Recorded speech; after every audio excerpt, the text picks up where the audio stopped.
Jadi untuk mengefektifkan diskusi kita selanjutnya, untuk teman-teman yang gabung di ruangan ini sebagai penanggap, jika ada yang ingin ditanggapin atau ditanyakan, silakan menggunakan fitur raise your hand, angkat tangan. Nanti saya akan memberikan ruang untuk teman-teman jika ingin berinteraksi yang ada di dalam ruangan ini ya. Kemudian sekilas saya akan melihat di Sembang fanpage, itu Bang Salim masih banyak dengan berbagai macam kelakar ya. Kemudian ada Kak Wati, terima kasih Kak Wati, lama tak sua. Nanti siap-siap ya Kak Wati ya. Kami akan ajak Kak Wati Sembang ke sini dengan para purnawirawan yang lainnya. Oke. Kemudian kata Bang Salim, latar belakang pendidikan itu untuk pengetahuan, masuk dunia nyata ya keterampilan.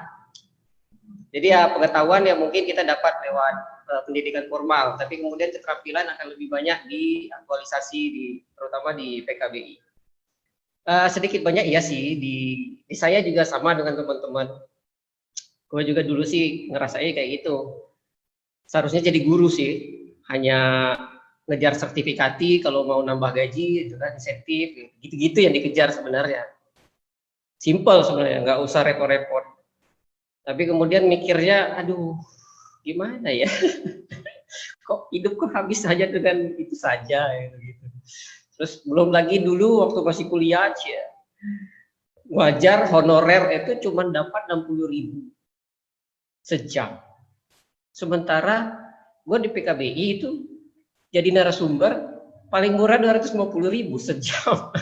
Apa enggak keder mikirin, gila emang. Ngapain jadi guru kalau kayak gini? Ya, itu momen pertama yang merubah semua pandangan hidup. Hitung-hitungannya udah jadi langsung berubah. Oh berarti kayak gini nih kalau hidup di PKBI. Tinggal diciptain aja kebutuhannya. Udah sampai ke sana. Begitu habis kebutuhan untuk menjadi narasumber di Bengkulu, baru gue pindah ke sini. Ini kan ladang baru. Bercanda. Jangan kelewatan bercandanya. Oke, teman-teman semua.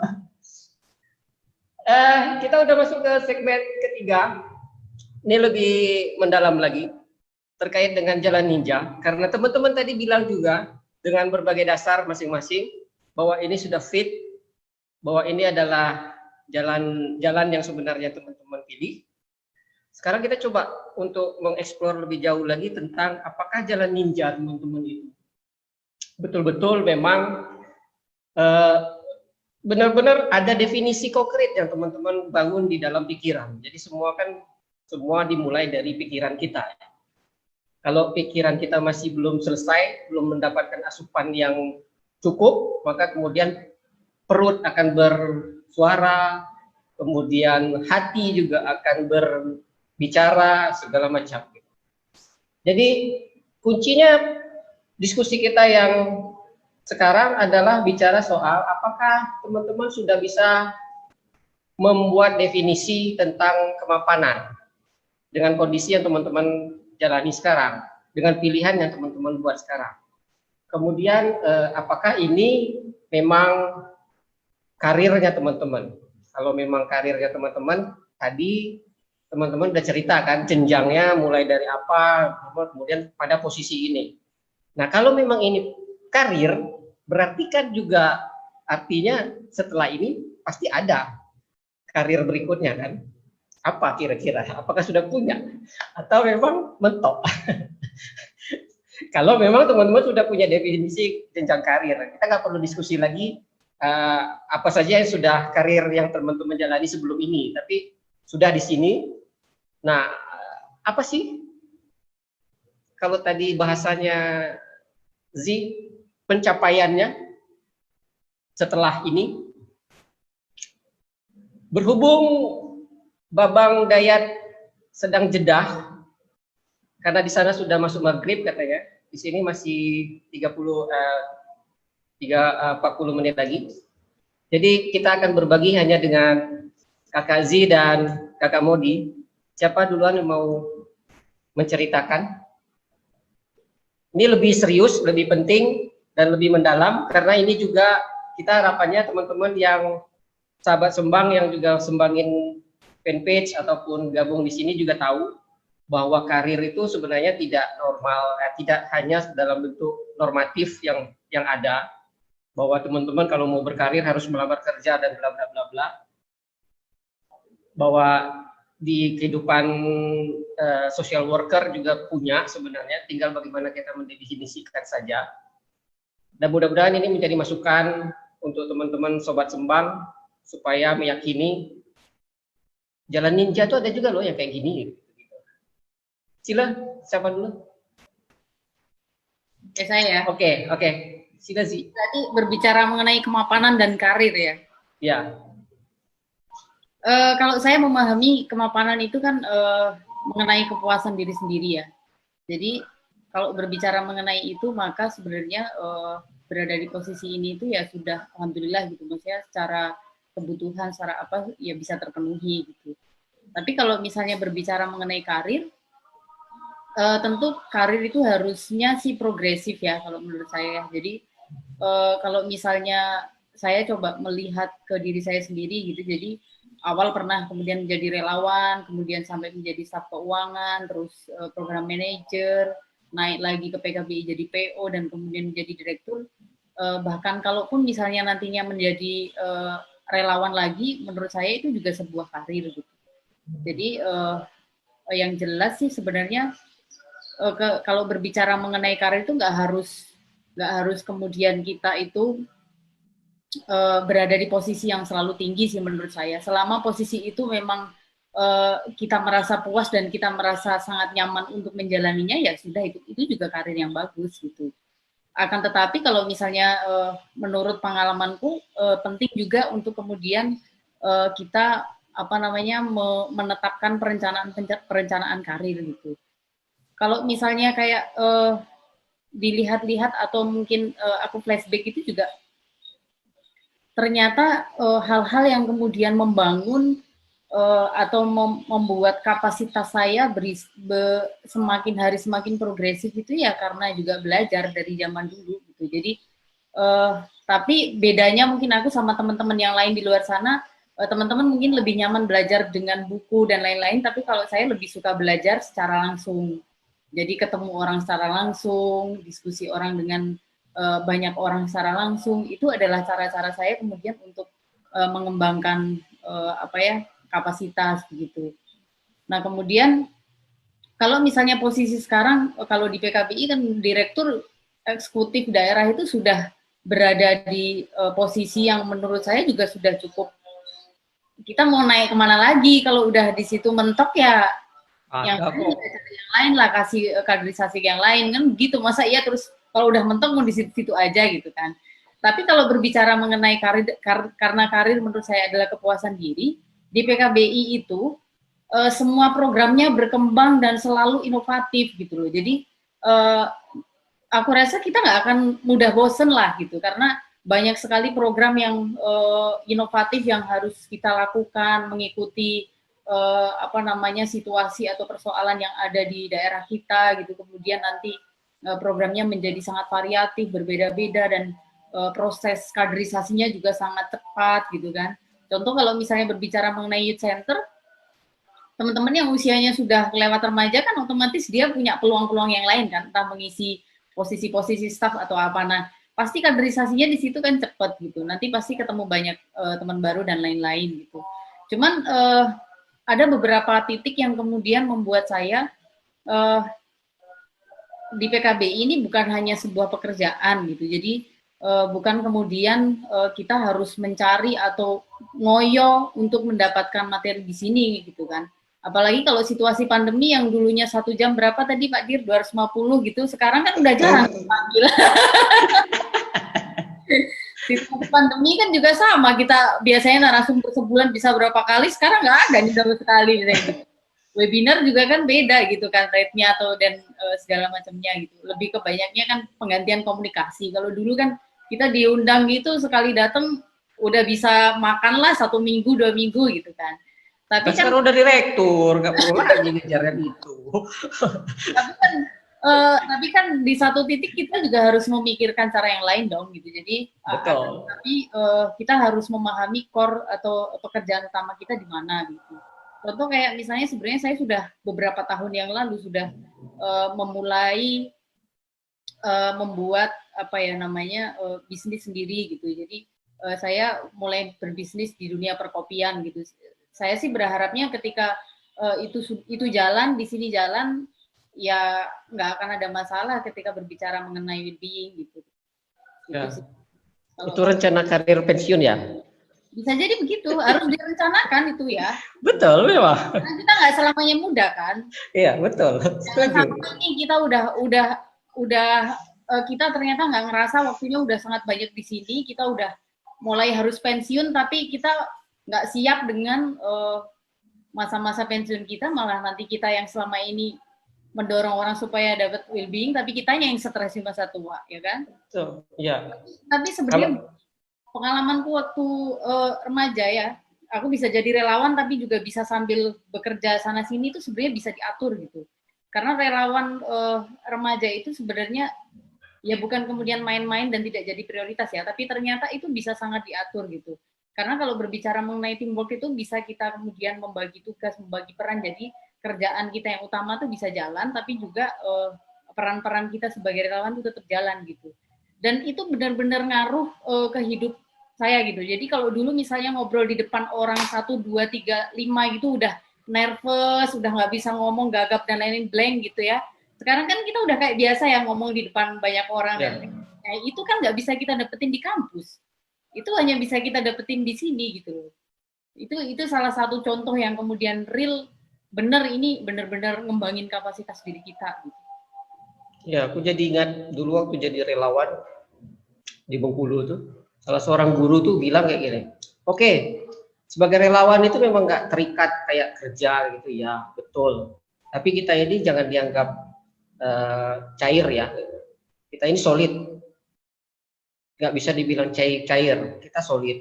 Tapi solidnya itu ada yang elastis, bisa melar kemana-mana tapi balik lagi ke posisi semula. Ada juga yang fleksibel gitu, menyesuaikan, mengadaptasi dan segala macam. Dan itu sebenarnya kalau belajar itu sebenarnya dengan posisi pandemi ini bisa menghadapinya karena sudah belajar dari awal.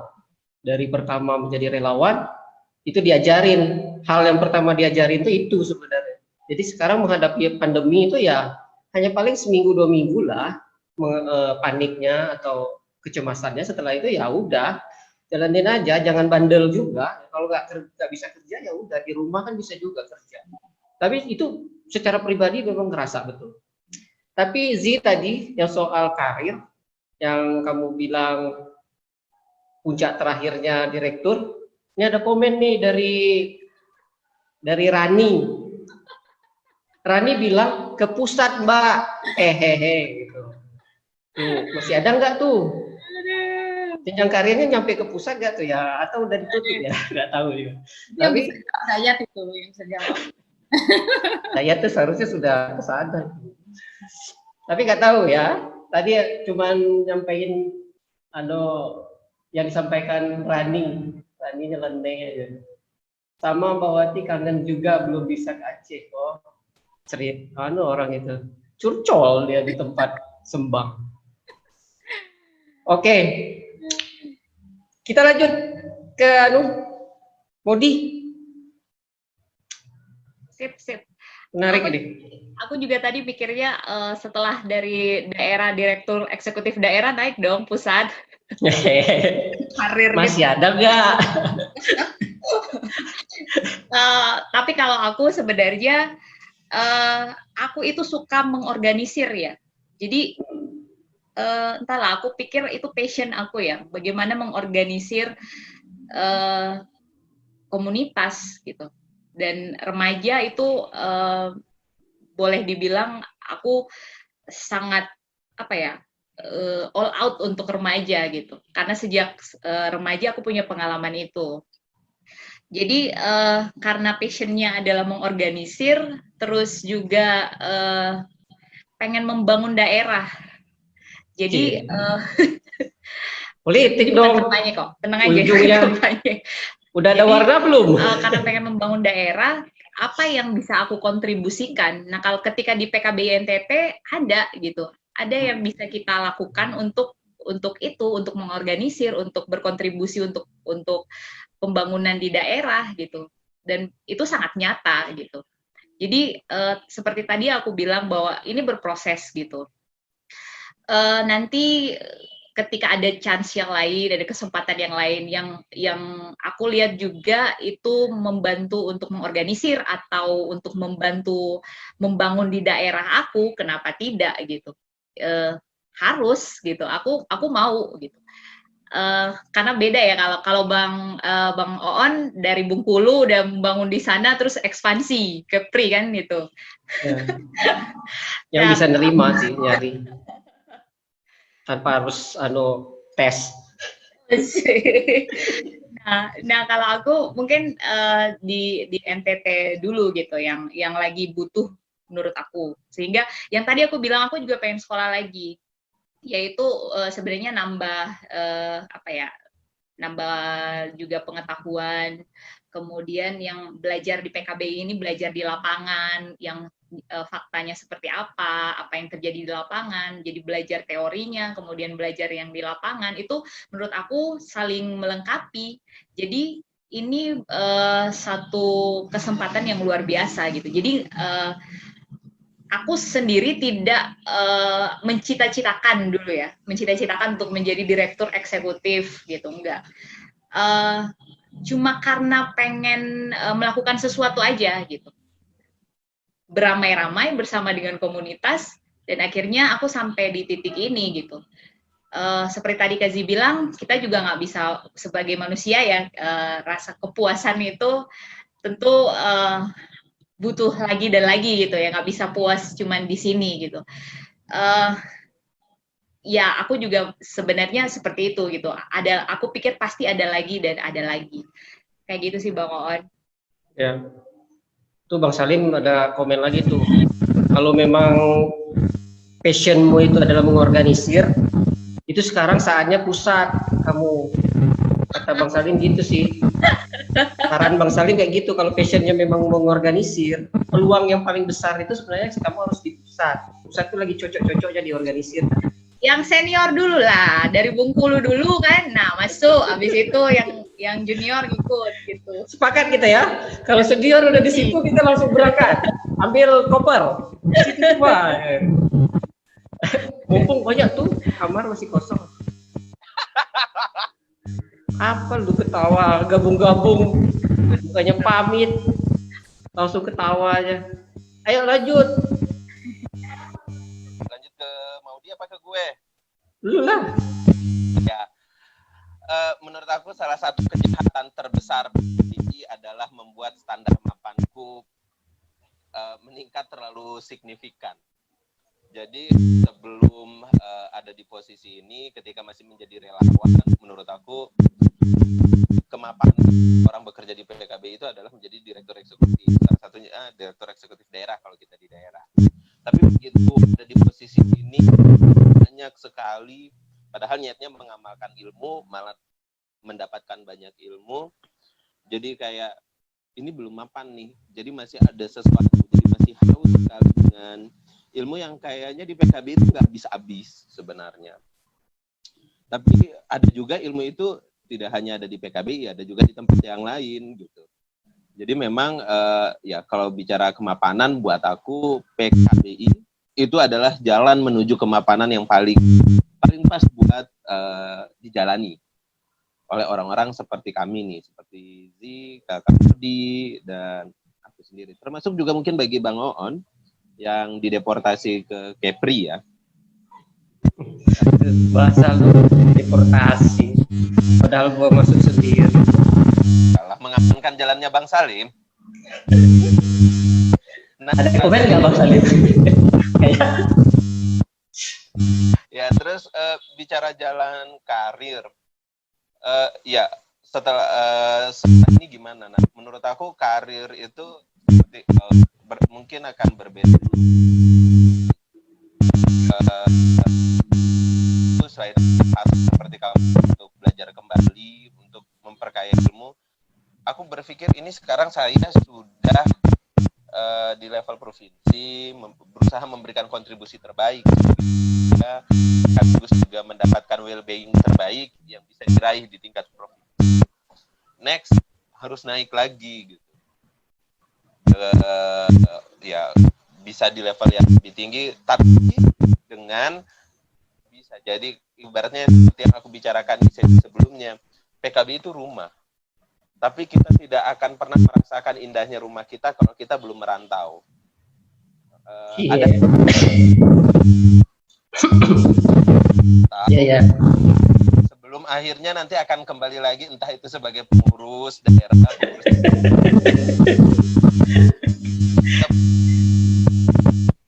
Jadi memang untuk belajar bicara tentang karir, PKBI ini memang wahana belajar yang luar biasa, jadi kendaraan menuju proses yang lebih lagi, menuju diri yang lebih paripurna untuk menjadi manusia yang bermanfaat buat orang lain. Maka buat aku orang itu tidak akan pernah menyesal jika menjadi bagian dari keluarga PKBI dan menjadikan PKBI sebagai rumahnya. Dan ketika bicara PKBI sebagai rumah, saya hanya ingin meyakinkan ke siapapun yang mendengar ini, tulus dari saya, bukan niat mempromosikan PKBI. PKBI itu rumah dan paling aman buat siapa saja yang butuh rumah. PKBI itu bukan hanya sekedar memiliki sense family atau keluargaan yang dalam, tapi PKBI itu juga sampai mengikat kita satu sama lainnya untuk memiliki empati yang tidak sekedar hanya merasa luka, merasa senang, tapi juga kita tahu bahwa air mata, sebuah setiap gelak itu punya makna. Dan di PKBI tidak perlu merasa takut atau apa, karena di sana adalah tempat perlindungan yang paling menyenangkan, bukan sekedar aman tapi juga menyenangkan, bahwa di PKBI adalah sekolah yang paling madrasah yang paling madrasah yang paling membumi untuk kita belajar menjadi manusia yang bisa bermakna bagi manusia yang lain. Jadi jangan pernah ragu untuk menjadi insan PKBI. Lu udah closing statement. Orang masih berapa menit lagi, 20 menit lagi. Kalau lu udah langsung closing statement, udah banget Bang.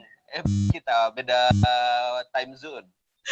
Oke, jadi ya dibalik adunya ternyata saya bisa serius juga ngomong. Jadi ingat dulu itu waktu pertama kali peluang pindah ke sini itu, ketakutan terbesar gue cuma satu itu, mapan nggak nanti di tempat orang. Terus tiba-tiba kan ayatnya nanya sama Tante Mona, gue butuh berapa lama nanti biar bisa mapan di situ? Yakin gue bilang, kalau gue di Bengkulu kan gue nggak dari nol, udah keluar posisi di situ, tinggal melanjutkan aja gitu. Kalau gue pindah ke sana dari nol, berapa tahun gue mau memapankan diri baru pikirin PKBI. Lu tahu mapan itu dari mana? Kata Tante Mona malah jawab kayak gitu, lu tahu mapan kan sih? Ngerti gak sih mapan? Pergi ke sana. Terus jadikan PKBI sebagai your living school. Di situ nanti lu ketemu maknanya mapan itu apa. Kaget juga gue, dimarahin. Kita mau curhat malah dimarahin. Ya udah, berangkat angkat koper. Tapi memang betul tadi, seperti yang saya bilang tadi, jadi PKBI ini memang living school ya, sekolah yang hidup kayak gitu. Jadi kita kurikulumnya nggak baku, manunya juga nggak baku, kelasnya juga nggak baku, jenjangnya juga nggak baku. itu bisa kita bangun sendiri sesuai dengan passion dan compassionnya kita. Menarik memang. Gue setuju juga tuh. Jadi ini kita tadi udah ke mana ini? Gue terlena dengan omongan Dayat yang biasa-biasanya serius. Jadi bingung tadi ngomongin apa.